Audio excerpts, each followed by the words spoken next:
Hello everyone, I am पवन कुमार टाटीवाल। मैं एक BTech student हूँ और presently I am 21 years old. और समाज में मैंने क्या क्या चीज़ों को ऑब्ज़र्व करा, उसको देख के मैंने एक प्रॉब्लम पे बात करी है और उस पर सॉल्यूशंस देने की कोशिश करी है। तो ये एक पेरेंटिंग के ऊपर वीडियो है, वाई पेरेंटिंग इज़ इम्पोर्टेंट और कैसे इफ़ेक्ट करती है, उससे रिलेटेड है। तो सबसे पहले बात करते हैं पेरेंटिंग होती क्या है। कि बच्चे को जन्म देना एक पेरेंटिंग का पार्ट है, लेकिन ये पेरेंटिंग नहीं है। जैसे एक बच्चा हुआ, फिर उसको कैसे न्यूट्रिशंस चाहिए, कैसे उसको खेलना है, क्या क्या उसको एजुकेशन चाहिए, क्या क्या उसके क्या संस्कार होने चाहिए, कैसे वो बात करेगा किसी से, एक एक चीज़। तो सबसे पहले अपन बात करते हैं कि एजुकेशन के लिए आपको मतलब पहले भी एजुकेट होना पड़ेगा इस चीज़ के लिए। जैसे आपको कोई भी मतलब जैसे प्रेगनेंसी से पहले इसके लिए कोर्सेज़ होते हैं, पेरेंटिंग कोर्सेज़ होते हैं। आप बोलोगे इंडिया में नहीं है, तो अगर ना हो तो आप नॉर्मली, मेरे को इस्तेमाल तो प्रॉब्लम होती थोड़ी। जैसे इंडिया में अवेलेबल नहीं है तो कोई डॉक्टर वगैरह कोई वीडियो देख रहे हैं, तो आप ऐसे समाज के लिए कुछ कर सकते हैं। जैसे लोगों को एजुकेट करने के लिए पार्ट टाइम में ऐसे कुछ, तो आप ये ऑनलाइन देख लो, हर जगह है। तो सबसे पहले आपको बताता हूँ न्यूट्रिशंस। तो आपको पता होना चाहिए कि बच्चे को क्या क्या न्यूट्रिशन देना है, किस टाइप से उसको ध्यान रखना है, बाथिंग से लेकर एक चीज़, है ना, कैसे उसको संस्कार देखना है ना।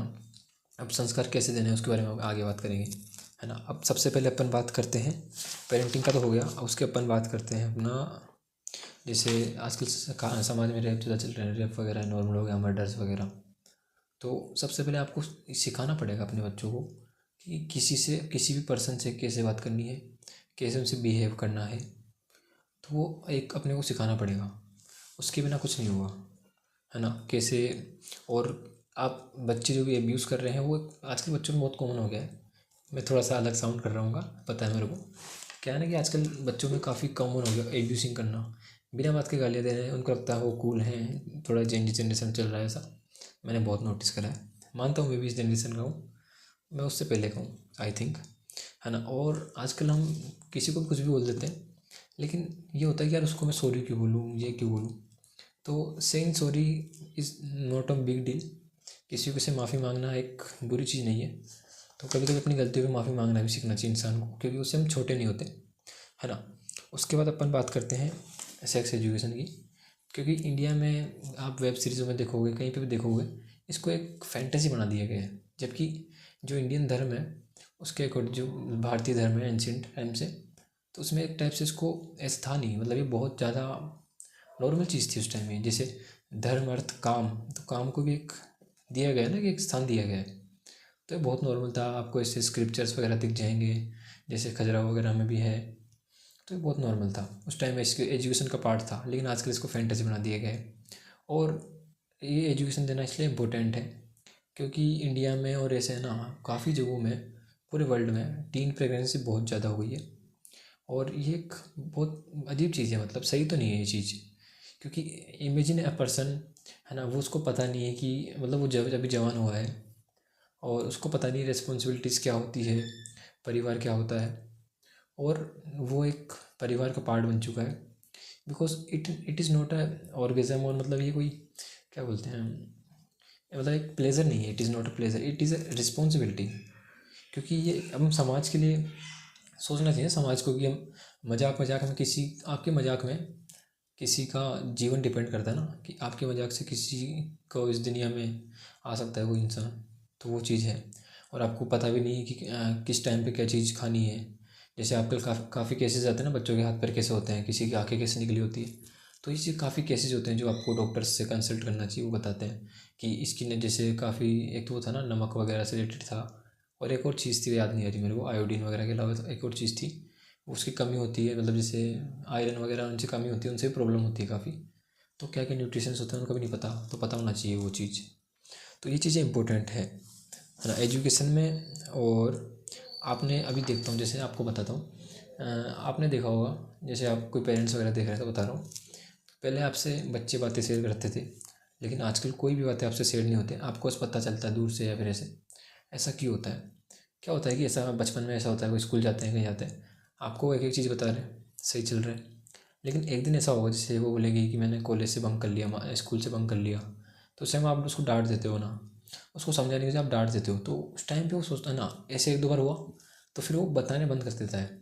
उसकी जगह आप उसको ऐसा समझाओ कि ये ठीक नहीं है, और फिर ऐसा करो तो हम मेरे को बता दिया करो, है ना। आपको कोई ज़्यादा हो तो, कुछ ऐसे अर्जेंट हो या फिर कोई काम हो या बोर हो गए हो, तो स्कूल से एक अंडरस्टैंडिंग क्रिएट करनी पड़ेगी हमको।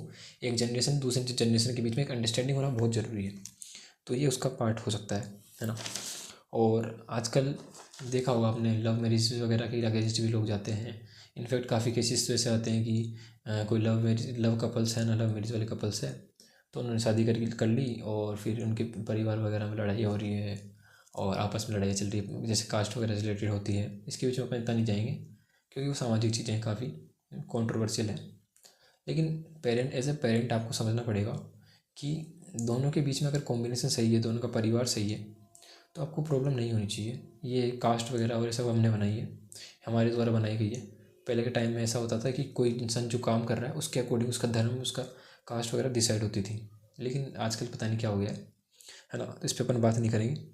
और आजकल हम कुछ भी चीज़ें ना बिना परमिशन कर देते, जैसे आपने बताया, मैंने बताया कि बच्चे ने आपसे बिना पूछे बंक कर लिया या कर लिया, तो अगर आपकी कम्युनिकेशन रहेगा तो आपके पास परमिशन रहेगी, मतलब आपसे पूछेगा कि क्या करना चाहिए, और आपसे आगे भी पूछेंगे कि क्या करना चाहिए। उसके अलावा आपको पता होगा कि वो आपका बच्चा कहाँ पे है, क्योंकि अगर आप मना भी कर दोगे ना बिना परमिशन उसको, जैसे आप उस टाइम पे उसको मना कर दिए, लेकिन आपके रोकने से वो रोकने वाला है नहीं।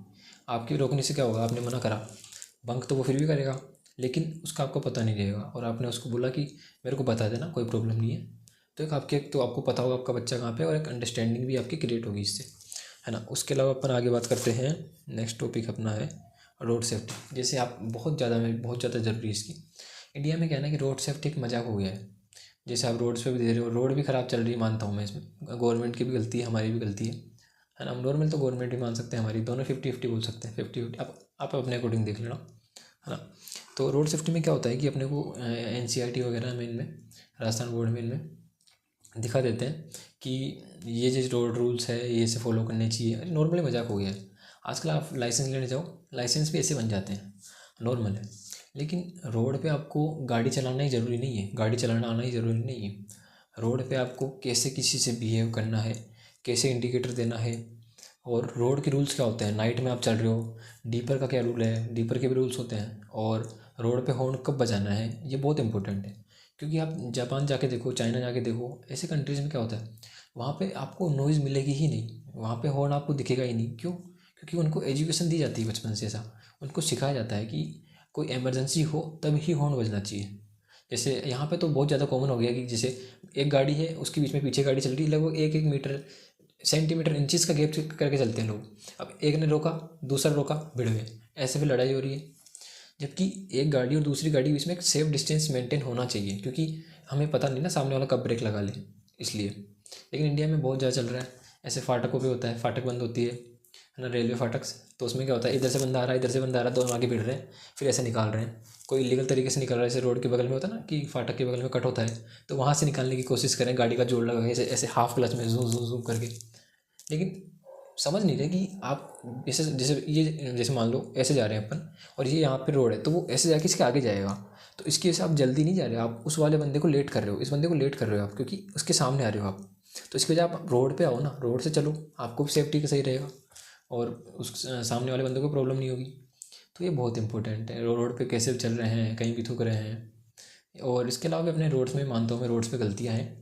रोड पे जैसे आपने कहीं कभी भी है ना, जैसे पाइपलाइन डलती है, तो पाइपलाइन पहले, मतलब पहले रोड बनती है फिर पाइपलाइन डलती है, ये तो गवर्नमेंट की चीज़ है, थोड़ी अंदरूनी चीज़ें। अब जो कॉमर्शियल चीज़ों से होगा, मतलब जो कॉमर्स परिवार से वो समझ रहा होगा, थोड़ा पॉलिटिक्स वाले बंदे समझ जाएंगे क्या है रीज़न इसका। इस पर अपन बात नहीं करेंगे। अपन बात करेंगे जैसे रोड बनती है तो इनमें टाइम बहुत लगता है। जैसे रोड बन गई, अभी 1 साल में रोड बनी, 1-1 महीने में काफ़ी जगह तो रोड 1-1 साल में बनती है, 2-2 साल में रोड बनती है, और उसके 1 महीने बाद पाइपलाइन आ जाती है, फिर रोड टूट जाती है। तो ये चलता रहता है। उसके अलावा अपने को पता ही नहीं कि रोड के रूल्स क्या है, तो आप आवाज़ कैसे उठाओगे कि हमें ये करना है। इसलिए एजुकेशन होना बहुत ज़रूरी है ना। जैसे आजकल मैं नोटिस कर रहा हूँ आजकल, जैसे रोड के बीच में एक कट है, फिर एक और कट आ गया, फिर दूसरा कट आ गया। अब कोई बंदा उस रोड पे पहली बार आया है, उस पर साइन लगा हुआ ही नहीं है कि यहाँ पे कट है और नॉर्मली चल रहा है। ब्रेकर का कट मतलब ब्रेकर का साइन लगा होता है, वो भी लगा हुआ, कहीं पे साइन लगे हुए ही नहीं होते, इंस्ट्रक्शन ही नहीं होते कि यहाँ पे कट है, यहाँ पे ऐसे ही नॉर्मल बिल्डर आते हैं बना के चल जाते हैं। तो एक रोड पे कोई भी काम हो उसका एक सिंबल लगाना होना चाहिए बगल में, कि सामने जो गाड़ी आ रही है उसको आइडिया लग जाए कि यहाँ पे एक चीज़ है। हमारे यहाँ पे क्या होता है, नॉर्मली एक कट है, लोगों का मन हुआ सब आए फावड़े लेके बना के चल गए कट, और लोग वहाँ से घूम रहे हैं। तो ये सही नहीं है, हमें इसका इलाज करना पड़ेगा। इसमें हमारी भी गलती है और गवर्नमेंट की भी गलती, गवर्नमेंट इंस्ट्रक्शन नहीं लगाती है ना, और हम भी इलीगल कट बना देते हैं। और रोड पे भी जैसे काफ़ी लोग होते हैं, हेलमेट की बात करते हैं अपन। अभी हेलमेट में क्या है ना कि अपन बोलेंगे कोई नहीं देख रहा पहन लो, मत पहनो, है ना। लेकिन क्या होता है कि ये सेफ्टी की चीज़ है, अपनी सेफ्टी की चीज़ है। जैसे हेलमेट मेरे को समझ में नहीं आता, मैं तो बचपन से, जैसे हमारे पेरेंट्स वगैरह सब पहनते हैं, मेरे को इसकी आदत आदत हो गई है, हॉबी हो गई है, बचपन से पहनता हूँ मैं। क्या है ना कि आप रोड पे निकल रहे हो, आप रोड पे सोचो एक 150 किलोमीटर की स्पीड से चल रहे हो, अचानक से आपकी गाड़ी रुकी या ब्रेक लगा, कहीं पे आप भिड़े, तो आपका हेड सीधा जाएगा वहाँ पे। रोड पे जो कंक्रीट वगैरह होती है ना, वो इतना खतरनाक घिसती है। आपने नॉर्मली जो अपने सैंड पेपर आते हैं ना, जिसको रेग माल वगैरह कुछ बोलते हैं अपन, तो वो तो नॉर्मल आते हैं। और वो जो रोड पे जो अपना कंक्रीट डला हुआ है, वो इतने बड़े बड़े कंक्रीट होते हैं, वो बहुत नॉर्मल भी होंगे, लेकिन वो जो कंक्रीट में आप घिसते हुए जाओगे ना, तो आपकी जो बॉडी के टुकड़े होंगे ना, वो अलग ही लेवल पे होते हैं, घिस जाती है बॉडी पूरी। खास करके अपना बॉडी का ब्रेन बहुत इंपॉर्टेंट चीज़ है ना। तो हमने हेलमेट लगाना चाहिए। अब हेलमेट को लोग क्या होता है, मैंने बहुत लोग देखे हैं जो हेलमेट ले रखा है, हाथ में पहन रखे हैं और चले हैं बस। कोई बंदे ऐसे होते हैं हेलमेट में बात करते करते चल रहे हैं। या फिर आप ऐसे करो ना कि आपको किसी से बात करनी है तो साइड में रोक के बात कर लो, अर्जेंट नहीं है, मतलब अर्जेंट है तो। लेकिन रोड पे चलते चलते बात कर रहे हैं, ऐसे चल रहा है, और कभी भी कहीं पे ब्रेक लगा रहे हैं। काफ़ी बंदे ऐसे होते हैं उनको ये रूल पता नहीं होगा। जैसे मान लो आपके आगे ब्रेकर आया, तो आपको अचानक मतलब आप चल रहे हो 70-80 स्पीड पे, 40 की स्पीड पे, और आपको अचानक से रोकना नहीं होगा, आपको धीरे रोकना होता है, इसलिए डिस्टेंस मेंटेन करना जरूरी है। मैंने लिटरली आपको बताता हूँ एक इंसिडेंट। मैं लो फ्लोर में था, मेरे सामने एक अल्टो 800 जा रही थी, है ना। अल्टो में लो फ्लोर के अंदर बैठा हूँ, सामने एक अल्टो 800 जानी, अब सामने गड्ढा आया। अब अल्टो वाले ने उस टाइम धीरे करी, गाड़ी चल रही 70-80 की स्पीड में, है ना। नॉर्मली 70-80-60 के आसपास चल रहा हूँ इंडिया में तो, और हरियाणा में रोडवेज की आपको पता होगी स्पीड। मैं लो फ्लोर की बात कर रहा हूँ, वैसे लो फ्लोर भी कम नहीं होती। तो 60 की स्पीड चल रही है। अब अल्टो ने वाले ने लगाई ब्रेक, गाड़ी हो गई 30 पे। हमारे वाले ने लगाए एक्सलेटर, क्योंकि वो उसको ओवरटेक करने की कोशिश कर रहा है। हमारी गाड़ी की मतलब जो हमारे लो फ्लोर हो गई 80 पे, और वो 30 पे। वो तो भाई इतना सा डिस्टेंस होगा, लगभग 1 मीटर का डिस्टेंस मान लो, इतना डिस्टेंस बचा होगा उसका। तो हमें पीछे की गाड़ी देख के टर्न लेना होता है। अभी जैसे आपने देखा होगा ई रिक्शा वगैरह में चल रहा है, कोई भी कहीं पे भी डाला है, क्योंकि मिरर्स ही नहीं है, लोग मिरर्स का यूज करते ही नहीं। लोग नई गाड़ी लाते हैं, मिरर हटा के रख देते हैं, क्योंकि उनको रूल ही पता नहीं क्या है क्या नहीं करना। ये इंपॉर्टेंट है हमारे लिए। और गाड़ी केवल चलानी ही इंपॉर्टेंट नहीं, उसकी एजुकेशन भी ज़रूरी है, उसकी अपन बातें आगे करेंगे, है ना। अपन रोड सेफ्टी पे आ गए, अपन अब बात करते हैं मेडिकल नॉलेज की। अब हमें मेडिकल नॉलेज होना इंपॉर्टेंट क्यों है। अब नॉर्मल बोलोगे कि यार हम तो आर्ट्स कॉमर्स से हैं, ये है ना। मेडिकल नॉलेज होना इसलिए ज़रूरी है, कहीं भी आप बीमार हो या फिर कुछ भी ऐसा हो, आपको नॉर्मली मेडिकल पता होना चाहिए। जैसे बुखार जुकाम खांसी हो गया, किसी को CPR कैसे देना है ना। और किसी का BP हाई हो गया, BP लो हो गया, उससे रिलेटेड। और किसी के मान लो हाथ पैरों में चोट लग गई, किसी का ब्लड निकल रहा है, तो उस ब्लड को कैसे रोकना है, कैसे क्या करना है। ये चीज़ नॉर्मल चीज़ें आपको पता होनी चाहिए, क्योंकि ज़रूरी नहीं हर जगह पर आपको डॉक्टर्स अवेलेबल हो। अगर डॉक्टर अवेलेबल है तो आप जाओ, वो मना नहीं है, डॉक्टर के पास जाओ। क्योंकि हम इतना भी नहीं जानते हम, लेकिन डॉक्टर्स के पास पूरी डिग्री होती है, उन्होंने पढ़ाई करी हुई है, तो उनके पास जाओ। लेकिन आपको जनरली पता होना चाहिए कि इस सिचुएशन में अपने को क्या करना है, क्योंकि मेडिकल नॉलेज हर जगह नहीं अवेलेबल नहीं होगी ना। क्योंकि आप कहीं पास जंगलों में हो या कहीं ट्रैकिंग के लिए आ रखे हो, आपके पैर फ्रैक्चर हो गया, कुछ हो गया, तो आपको पता ही नहीं उस सिचुएशन में क्या करना है। तो उस सिचुएशन के हिसाब से आपको एक्शन लेना आना चाहिए, है ना। अब अपने बात कर ली medical knowledge, basic medical knowledge. और इसके बारे में आप इससे रिलेटेड आपको बताता हूँ। नॉर्मली हम ऐसे ही बोलते हैं, आप लड़कियों के बारे में आपको आइडिया नहीं होगा, मेरे को भी आइडिया नहीं था। आप लिटरली गायनोकोलॉजी पढ़ के देखना, जितना इन लड़कों को बीमारियाँ नहीं होती ना, उससे काफ़ी ज़्यादा लड़कियों को बीमारियाँ होती है। जैसे बहुत ज़्यादा बीमारियाँ होती हैं गायनोकोलॉजी के, थोड़े से कुछ टॉपिक्स आप पढ़ के देखना। इनफैक्ट लड़कों में लड़कियों में जैसे नॉर्मली आजकल तो ये कैल्शियम की वगैरह की कमी भी नॉर्मल है। और है ना, जैसे कैल्शियम की कमी से होता है ऑस्टियोपोरोसिस, है ना। इसके पीछे रीजंस होते हैं, ऑस्टियोब्लास्ट के रीजंस होते हैं। वो अभी मैं इतना डिटेल में नहीं जाऊँगा। लेकिन ये इसके लिए एक स्कैन होता है, जो 60 से ज़्यादा उम्र के जो लोग होते हैं ना, ओल्ड एज मतलब सीनियर सिटीजन्स होते हैं, जो जिनकी 50-60 से ज़्यादा उम्र हो गई है, उनको एक टेस्ट करवाना चाहिए। उस टेस्ट का नाम मेरे को अभी याद नहीं आ रहा, मैंने पढ़ा था बहुत पहले। उस टेस्ट से क्या होता है कि आपकी बोन डेंसिटी पता चलती है कि आपकी बोन कितनी वीक है, उससे रिलेटेड होता है। तो मान लो कोई मतलब सीनियर सिटीजन है, आपको उनकी बोन की डेंसिटी पता है कि उनको कैसे आपसे ट्रीट करना है, मतलब कैसे उनको मतलब रखना है कहीं पे, मतलब रखना तो नहीं, मतलब कैसे उनको मतलब ख्याल रखना है उनका, ये बोल सकते हैं, कैसे उनका ख्याल रखना है। तो आपको पता होगा कि उनको कैसे कैसे एक्सरसाइज नहीं कर सकते, क्या खाना देना है, क्या डाइट मेंटेन करनी है, और उस टाइम उसके कुछ दवाइयाँ भी चलती हैं। इसमें रीज़न होता है ना कि ओस्टियोक्लास्ट और ओस्टियोब्लास्ट, एक भाग होता है, दो होते हैं, ओस्टियोक्लास्ट और ओस्टियोब्लास्ट। एक तो हड्डी को खा रहा होता है और एक हड्डी को मजबूत कर रहा होता है, मतलब कि एक लेयर बना रहा होता है, एक लेयर खा रहा होता है, एक लेयर बना रहा होता है। तो इनका जो कॉम्बिनेशन है ना वो बिगड़ जाता है ना। तो मान लो लेयर ज़्यादा खा रहा है और लेयर कम बना रहा है, तो हड्डी कमज़ोर होगी। तो इस चीज़ को मेंटेन करने के लिए होता है वो, है ना। अब इसलिए मेडिकल एजुकेशन ज़रूरी है। मेडिकल के अलावा अपन बात करते हैं एजुकेशन में ना, एजुकेशन में भी हर टाइप की एजुकेशन ज़रूरी है। ज़रूरी नहीं हो कि आप इस एजुकेशन मतलब कि आप पढ़ने के लिए, डिग्री के लिए कर रहे हो। जैसे मैकेनिकल इंजीनियरिंग भी आपको सीखनी चाहिए, मतलब नॉर्मली आपको यूट्यूब पे वीडियो मिल जाएंगे। अब इसमें आपको रोड सेफ्टी से जोड़ता हूँ मैं।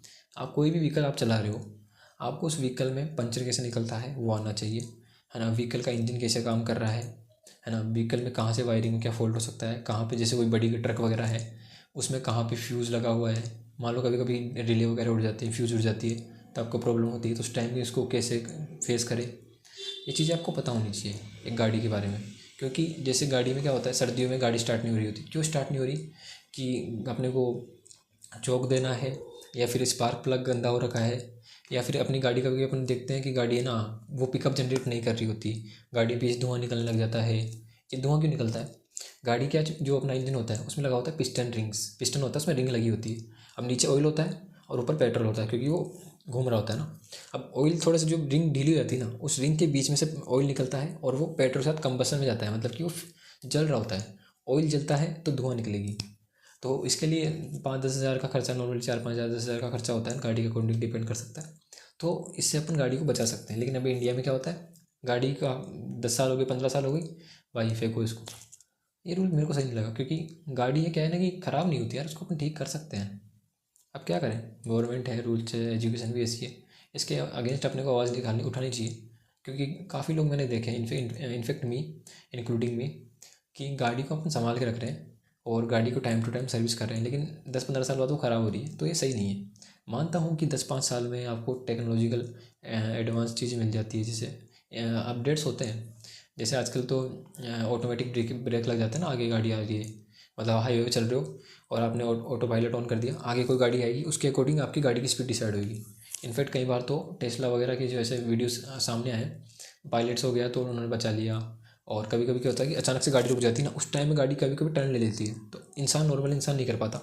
ये F1 ड्राइवर्स कर लेते हैं लेकिन नॉर्मल इंसान नहीं कर पाता। उस टाइम पे AI के थ्रू काम होता है। तो जो टेस्ला वाली गाड़ी है वो अचानक से टर्न ले लेती है, पीछे वाली गाड़ी, उसमें क्या होता है, पीछे गाड़ी आ रही है, आगे गाड़ी आ रही है, उसके बीच में कैलकुलेशन होती है नैनो सेकेंड्स में, बहुत कम टाइम होती है वो, और टर्न ले लेती है। तो इस टाइम पे इंसान तो कुछ नहीं कर पाएगा, लेकिन वो बचा लेती है। तो काफ़ी चीज़ें होती है। अभी इंडिया में काफ़ी गाड़ियाँ ऐसी आ रही है जो 1 स्टार रेटिंग भी नहीं है उनकी, और नॉर्मली हम लोग ले रहे हैं। पता नहीं क्यों ले रहे हैं, मेरे को तो आइडिया नहीं, सस्ती देख के। वो सस्ती क्या काम की जब वो आपके सेफ ही ना कर पाए। गाड़ी कम से कम 5 स्टार तो लो, 3 स्टार नहीं, 5 स्टार सही रहती है। क्योंकि काफ़ी गाड़ियाँ ऐसी होती है जो मान लो गाड़ी का एक्सीडेंट हुआ मानते हैं, लेकिन गाड़ी आपको सेफ तो करेगी, गाड़ी दोबारा आ सकती है ना। और काफ़ी लोगों को मैंने ऐसे देखा है कि लोग ज़मीन बेच के गाड़ियाँ ले रहे हैं, ये बेच के गाड़ी ले लें। अब आप गाड़ी ऐसे नहीं लेनी चाहिए ज़मीन बेच लिए जली, गाड़ी ऐसे लो जैसे मान लो, मैंने बहुत लोगों को देखा है, गाड़ी तो उन्होंने ले ली, अब कोई स्क्रैच आ गया ना, उनका दिल दुख रहा है यार, मैंने ना गाड़ी में स्क्रैचेस आ गए, ये है, कोई उनकी गाड़ी टच हो गया ना तो वो चिढ़ जाएंगे, जैसे उनके घर की बहन बेटी को छेड़ दिया हो। लेकिन भाई गाड़ी है, इट इज़ मतलब एक निर्जीव चीज़ है वो, और वो 10-15 साल बाद वो भी बूढ़ी हो रही है। वो एक उसकी कोई ऐसे इतना इंपॉर्टेंस मत दो, फ़ोन वगैरह गाड़ी वगैरह, हम पता नहीं इनको इतनी इंपॉर्टेंस दे रहे हैं। जिसको इंपॉर्टेंस देनी चाहिए किसी पर्सन को, किसी ह्यूमैनिटी कहाँ है हमारे में, किसी पर्सन को हमें देना चाहिए ना इंपॉर्टेंस। जैसे कभी भी एक्सीडेंट्स होते हैं, काफ़ी लोग अपने गाड़ी वगैरह को संभाल रहे होते हैं, देख रहे होते हैं, फिर बोलते हैं तुमने मेरी गाड़ी का नुकसान कर दिया, ये कर दिया। लेकिन उस सामने वाले पर्सन पे गया गया उस क्या सिचुएशन रही होगी, वो हमने किसी ने कहीं पूछा? तो ये इंपॉर्टेंट है बहुत ज़्यादा, क्योंकि हम ह्यूमैनिटी भूलते जा रहे हैं, है ना। और पेरेंटिंग से रिलेटेड एक बात बताता हूँ, आप कहीं भी दुनिया में कहीं भी हो, आपको आपका जो भी एक एक्शन है, every action on this planet shows our your parents parenting, कि आपके संस्कार कैसे हैं, आपको कैसे चीज़ें सिखाई गई है आपके पेरेंट्स द्वारा। आपके एक एक एक्शन आपको ये दर्शाता है, क्योंकि आप एक टाइप से उनका प्रमोशन कर रहे हो, बोल सकते हैं अपन, कि आपके पेरेंट्स कैसे हैं, आपका बिहेवियर बताता है। और ये बहुत बड़ी चीज़ है, नॉर्मल चीज़ नहीं है। कहीं भी आप जाओगे ना तो ये बहुत इंपॉर्टेंट है, ऐसा मेरे को लगता है। मानता हूँ मेरी एज इतनी नहीं है, फिर भी बता रहा हूँ मैं, ये बहुत इंपॉर्टेंट है। और उसके अलावा हमें रनिंग वगैरह, आजकल क्या है ना कि बीमारियाँ पर, जैसे मैं खुद, मेरा खुद ख्याल आता है, मैं जिम कंटिन्यू नहीं कर पा रहा, क्योंकि बीटेक के अंदर काफ़ी रेगुलर क्लासेस होती है, फिर और भी काफ़ी काम्स होते हैं, इवेंट्स वगैरह, और बहुत चीज़ों के काम होते हैं। तो अभी एजुकेशन ही बहुत ख़राब है अभी, पढ़ो या फिर क्या करें, या तो पढ़ ही लो या जिम ही कर लो। तो ऐसे मतलब आपने देखा होगा ना, आजकल बच्चों में ये हो रहा है, आठवीं क्लास के बच्चे, 10वीं क्लास के बच्चे नीट जेई की प्रिपरेशन करने में लगे हैं। उनका बचपन का है। मतलब हमारे टाइम, मतलब मेरे टाइम बताता हूँ, मैं ऐसा बंदा हूँ जो 10वीं क्लास तक तो मैं ऐसे एक दिन पहले पढ़ के पास होता था। पास मतलब मेरी 60% के आसपास थी, सेकेंड डिवीज़न हुआ 10th में। लेकिन मैंने चीज़ें ऑब्जर्व करी, मैं खेला उस चीज़ को, मतलब मैंने इन्जॉय करा उस मोमेंट को, उस मोमेंट में जिया मैं। तो ये चीज़ इंपॉर्टेंट है कि आप अपने बचपन को कैसे जी रहे हो। आजकल के बच्चों के पास बचपन में क्या है कि 8वीं क्लास में मैंने नीट की प्रिपरेशन कर दी, 10वीं क्लास के आसपास मैंने प्रिपरेशन चली, फिर उसके बाद मैंने बोर्ड दे लिए, फिर मैंने कर लिया। बचपन क्या है, आजकल तो बच्चे बचपन में भी नहीं खेल रहे। और आजकल क्या हो गया कि ई स्पोर्ट चल रहा है, मतलब बच्चे आजकल मोबाइल्स में ज़्यादा गेम खेल रहे हैं। कोई टाइम था जब अलग था, मैं भी खेलता था, मानता हूँ मैं, लेकिन इतना भी नहीं खेलना चाहिए। कोविड के टाइम में मैंने बहुत खेला है, मानता हूँ मैं बहुत खेलता था कोविड के टाइम पे गेम। लेकिन उस टाइम एक रीज़न था ना कि आइसोलेट थे। अभी क्या है ना कि फिजिकल गेम नहीं खेलते। जैसे अपन, थोड़ा सुनने में वियर्ड लग रहा है, लेकिन मतलब बाहर अपन कोई भी बैडमिंटन हो गया, क्रिकेट हो गया, मेरे को नॉर्मली अच्छा लगता है, बैडमिंटन सही रहता है। और हमें एक्सरसाइजेस करनी चाहिए, जैसे रनिंग हो गई। रनिंग से क्या होता है ना कि अपनी अपने बॉडी पे जो झटके लगते हैं ना, उन झटकों से जो अपनी स्ट्रेचेबल वो होते हैं ना बोन्स, फ्लेक्सिबल बोन्स होती है, वो बोन्स स्ट्रॉन्ग होती है। इसके ऊपर एक वीडियो देखा था मैंने, बहुत मतलब MIT का था, कहाँ का था याद नहीं आ रहा है ना। उसमें ये बताया गया था, हड्डी हड्डी के ऊपर ही था वो वीडियो। तो आप जो भी प्ले करते हो ना फिजिकली गेम्स वगैरह, तो उनसे आपकी बॉडी पे इम्पेक्ट पड़ता है। और जिम भी करना चाहिए, लेकिन जिम में ये नहीं कि यार मैंने ना, मैं जिम कर रहा था, आपको लग नहीं रहा होगा मैं जिम कर रहा हूँ, लेकिन मैंने मसल ट्रेनिंग पे ध्यान नहीं दिया, मतलब जो होता है ना मस्कुलर बॉडी बिल्डिंग होती है, उस पर ध्यान नहीं दिया। मैंने कैलिस्थेनिक्स पे ध्यान दिया। अब कैलिस्थेनिक्स में क्या होता है कि अपनी बॉडी का अपन वेट उठा रहे होते हैं, पुलअप्स पुशअप्स वगैरह, उससे रिलेटेड होता है, डिप्स वगैरह हो गए, पुलअप्स हो गए, पुशअप्स हो गए, और भी स्क्वाट्स वगैरह। तो उसमें क्या होता है ना कि अपनी आपकी बॉडी अंदर से स्ट्रांग हो रही होती है, आपकी इम्यूनिटी बढ़ती है, आप रनिंग भी करते हो। और मस्कुलर में क्या होता है, आप हाथ से पीछे नहीं कर पाओगे, क्योंकि मसल्स बन गए, लेकिन फ्लेक्सिबिलिटी नहीं है। फ्लेक्सिबिलिटी बहुत इंपॉर्टेंट है। आपको रोप पे चढ़ना है, मतलब रस्सी से चढ़ना है, ये चीज़ें आनी चाहिए। आपको स्विमिंग भी आनी चाहिए, इनकेस कभी बाढ़ आ गया, कभी कुछ हो गया। और आपको इलेक्ट्रॉनिक्स काम आनी चाहिए, मतलब आपको ऑलराउंडर होना पड़ेगा, क्योंकि आपको सर्वाइव करना है इस वर्ल्ड में, ये इंपॉर्टेंट है। आपको एक एक चीज़ पता होनी चाहिए। आपकी जैसे फ़ोन है, उसमें कितनी चीज़ें हैं, कैसे काम कर रही है, कम से कम एक नॉर्मल आइडिया तो होना चाहिए। अभी नॉर्मली लोग कोई भी फ़ोन ले लेते हैं, उनको सोचना चाहिए। आजकल जैसे 10-15 हज़ार के रेट में फ़ोन आ रहे हैं, उनमें क्या हो रहा है, काफ़ी फ़ोन्स 4K सपोर्ट नहीं कर रहे हैं, 1 की क्वालिटी, 2 की क्वालिटी सपोर्ट करते हैं डिस्प्ले में। आज के टाइम में अभी 5G है, 5G के टाइम पे कोई बंदा 4K में कोई वीडियो कंज्यूम क्यों नहीं करेगा, जब अच्छी स्पीड है, सॉरी, है ना, अच्छी स्पीड है, तो कोई भी बंदा वीडियो कंज्यूम क्यों नहीं करेगा अच्छी क्वालिटी में। तो आपको एक अच्छा फ़ोन देखना पड़ेगा ना। आजकल कंपनियां वैसे दे मतलब लॉन्च कर रही है, लोग भी ध्यान नहीं दे रहे। तो एजुकेशन ही नहीं है। ऐसे ही जब तक हमें हमें एजुकेशन नहीं होगी, हमें पता कैसे होगा। अब रिजल्ट की बात करते हैं अपन, ये सब चीज़ें करेंगे तो क्या होगा, एक पर्सन, लड़का लड़की कोई भी हो, है ना, उसको पता है ना, कि कैसे किसी से बात करनी है, कैसे किसी से बिहेव करना है ना, अपनी गलतियों से कैसे माफ़ी मांगना है। मतलब इससे मेरा मतलब ये नहीं है कि आप बिल्कुल भोले बन गए हो, मेरा मतलब वो नहीं है। मतलब पहला ऑप्शन होना चाहिए कि शांति से बात करें, उसके बाद वो अलग चीज़ है, लेकिन उसको पता होना चाहिए। रोड पे अपन लड़ाई नहीं कर रहे, नॉर्मल उनको रूल्स पता है, कहाँ से कहाँ निकल रहे हैं, बिना बात के हॉर्न नहीं बजा रहे हैं।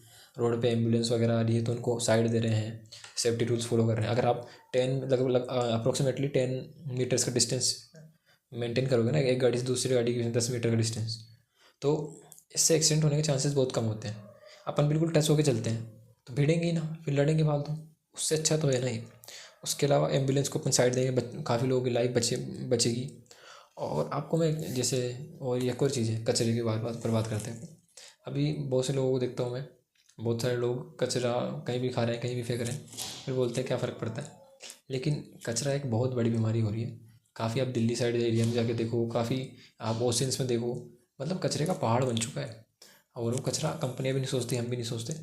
हमें कचरे को, जैसे हम अपन रोड पे जा रहे हैं तो बैग के साइड वाले पॉकेट में रख लो कचरा और डस्टबिन में फेंको। इसमें मैं गवर्नमेंट की गलती मानता हूँ, क्योंकि कचरे को एक टाइप से देखा नहीं जाता। इसको प्रॉब्लम मानते हैं, लेकिन एक प्रॉब्लम का इलाज भी करना चाहिए। गवर्नमेंट भी कह रहा है ना कि हमारे यहाँ पे भी गाड़ियाँ नहीं आती कचरे की। अब स्वच्छ भारत की गाड़ी आ रही है मान लो, इसका मेरे पास सॉल्यूशन है। ये स्वच्छ भारत की गाड़ी आ रही है, अब गाड़ी आ गई, वो अच्छी चिल्लाते हुए आ रही है, स्वच्छ भारत का राधा हो रही है ना। अब लोग हम निकल रहे हैं, कोई किस हालत में निकल रहा है, कोई ब्रश कर रहा है, कोई नींदों में उठ रहा है और कचरा डालने जा रहा है। अब तरीका क्या होना चाहिए, विदेशों में क्या होता है कि नॉर्मली गली के कोने में या फिर आसपास डस्टबिन होता है। अब वहाँ पे आपने कचरा डाल दिया, और कचरा भी ऐसे नहीं होता कि डायरेक्ट एक डस्टबिन है, तीन से दो तीन टाइप के डस्टबिन होते हैं। प्लास्टिक का अलग है और ऐसे ग्रीन वाले डस्टबिन अलग है सब्ज़ी वगैरह के लिए। तो उसमें आपने अलग अलग डाल रखा है, अलग अलग करके कचरा डाल रखा है। तो वो उसके अकॉर्डिंग वो डिसाइड होगा कि वो कहाँ जाएगा। एज ए एजुकेटेड सिविलियन, मतलब क्या बोलते हैं उसको, सिविलियन बोलते हैं, क्या बोलते हैं, आइडिया नहीं है, मेरी अंग्रेज़ी थोड़ी वीक है। मतलब एक जिम्मेदार नागरिक होने की वजह से, मतलब होने, एक जिम्मेदार नागरिक होने के लिए हमें ये कदम उठाना पड़ेगा कि हमें कैसे कचरा फेंकना है, क्योंकि कचरा बहुत इंपॉर्टेंट है। अब कचरा फेंक दिया अपन ने, अब कचरा वो कहाँ जा रहा है, कैसे रिसाइकल हो रहा है, वापस हमारे पास कैसे आ रहा है, ये बहुत इंपॉर्टेंट है। क्योंकि कचरे से काफ़ी, जैसे समुद्र में, पानी वगैरह में काफ़ी जानवर मरते हैं समुद्र वाले, मछलियाँ वगैरह, उनको भी फ़र्क पड़ता है। और जंगलों में भी बहुत फ़र्क पड़ रहा है। हम लोग जैसे नदियों में भी पानी फेंक रहे हैं, कचरा फेंक रहे हैं। काफ़ी बंदे का, मतलब एक बंदे का मैंने देखा, वो बंदे नदी को क्लीन कर रहे हैं। और एनजीओ भी दिल्ली की साइड का देखा था मैंने, एनजीओ एक। तो काफ़ी लोग ऐसा कर रहे हैं, तो अच्छी चीज़ है। लेकिन उसको गंदा करने वाले भी हमें, जैसे आपने ट्रेन में देखा होगा, ट्रेन में टॉयलेट्स वगैरह गंदे हैं, लोग बोलते हैं इंडिया में ये हाल है। अब ट्रेनों को गंदा कौन करता है, हमारी गलती है ना, हम ही तो यूज़ करते हैं उनको। हमें नहीं पता कि यूथ, जैसे काफ़ी मैंने बंदे देखे हैं ट्रेन में भाई, इवन फ्लश तक नहीं करते भाई। अब सोचो, अब ट्रेन ऐसा हाल है, अब लोग बोलते हैं इंडिया में ये हाल है, जिम्मेदार तो हम ही है ना। मानता हूँ कि काफ़ी जगह अपडेट्स नहीं होते, पुरानी टेक्नोलॉजी पे चल रहे हैं, लेकिन अभी इंडिया की पॉपुलेशन भी देखो, और मानता हूँ टैक्स भी बढ़ रहा है, लेकिन अब हम एजुकेट ही नहीं होंगे तो आवाज़ कैसे उठाएंगे। जैसे यूपीएससी भी एक स्कैम है, आपने पता होगा। यूपीएससी में क्या होता है कि जो भी 25 से 30 साल की एज की जो लोग होते हैं, नॉर्मली जो बीटेक वगैरह करके बैठे होते हैं, वो लोग इस चीज़ के लिए प्रिपेयर कर रहे होते हैं, गवर्नमेंट जॉब्स के लिए। तो ये वो पॉपुलेशन है जो किसी चीज़ के लिए डिमांड नहीं कर रही, ना किसी चीज़ के लिए आवाज़ उठा रही। बस ये लगे हुए हैं चुपचाप, मतलब साइलेंटली स्लीपर सेल की तरह लगे हुए हैं। और इंसान जो मतलब यूपीएससी की तैयारी करता है, उसको पता ही नहीं चलता उसकी ज़िंदगी 30 साल का कब से कब हो गया वो। तो उसको फिर वो जब यूपीएससी की तैयारी अवॉइड करता है ना, क्विट करता है ना, तो उसके पास, वो सोचता है यार मैं कहाँ हूँ, मतलब मैं 30 साल का हो गया ना, मेरे पास कोई जॉब है ना कुछ है, और मेरे को परिवार भी है, शादी करनी है, शादी हो चुकी है कुछ, तो वो अपने आप को कहाँ देखेगा। एक टाइप से डिप्रेसिंग होता है ये। और ये बहुत, मतलब जैसे आप नॉर्मली आप देखोगे ना, कोई भी एग्ज़ाम होता है, आप कैलकुलेट करना उस एक एग्ज़ाम की फ़ीस कितनी है और कितने लाख स्टूडेंट उसके लिए अप्लाई कर रहे हैं।